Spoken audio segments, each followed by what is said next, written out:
The city never slept, but for those who lived in its shadows, the nights were colder and far longer. Among them was Mira, a frail orphan girl no older than 14, who had known nothing but the rough edges of survival.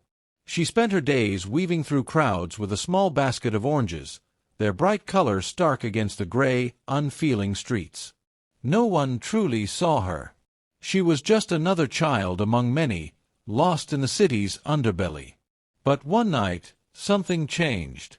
A heavy rain had begun to fall, drenching the city in a relentless downpour. Mira huddled under a torn awning, clutching her now soggy basket. The streetlights flickered, casting eerie shadows on the pavement. It was then that she noticed him, a man, tall and shrouded in an expensive black coat, leaning against a lamppost. Something was wrong. His head drooped, his body swaying slightly. The way he clutched his side, the stiffness in his stance, Mira had seen it before. A man on the brink of collapse.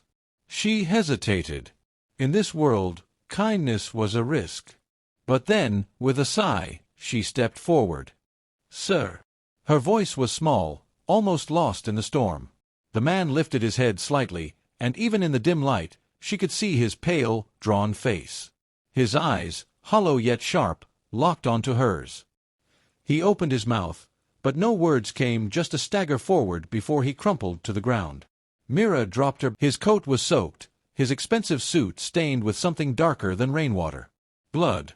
It seeped from his side, pooling on the pavement. Panic surged through her. A rich man, injured and alone, in the dead of night? There were stories about people like him. The kind who weren't meant to be helped. The kind who disappeared. She could have walked away. She should have. Instead, she tore a strip from her already tattered scarf and pressed it against his wound. His breath hitched, but he didn't stop her. "Help!"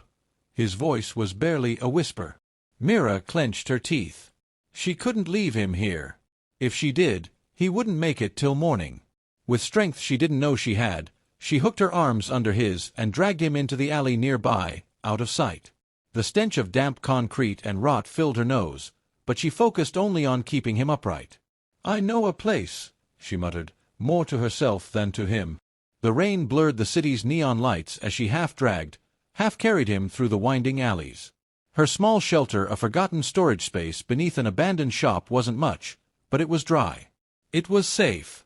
She eased him onto a pile of blankets, heart pounding. "Stay awake," she urged. His breathing was shallow, his fingers twitching. He was slipping. With shaking hands, she checked his wound. The cut was deep, but not fresh. It looked like something sharp had sliced through him. She pressed her makeshift bandage tighter, whispering a quiet apology when he groaned in pain. Mira had nothing, no medicine, no way to call for help. But she could keep him warm. She could keep him alive. She sat beside him, watching the slow rise and fall of his chest. And that's when she realized something strange. His coat was bone dry. Her stomach twisted. She had seen him in the rain. He had collapsed in it. But now, as he lay there, his clothes were untouched by the storm. She scooted back slightly. The man stirred. His eyes flickered open, pinning her in place.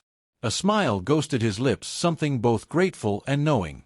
"You saved me," he murmured, voice stronger than before. Mira swallowed hard. "I won't forget." The words sent a chill through her. For the first time in her life, she wondered if saving someone had been the worst mistake she could make.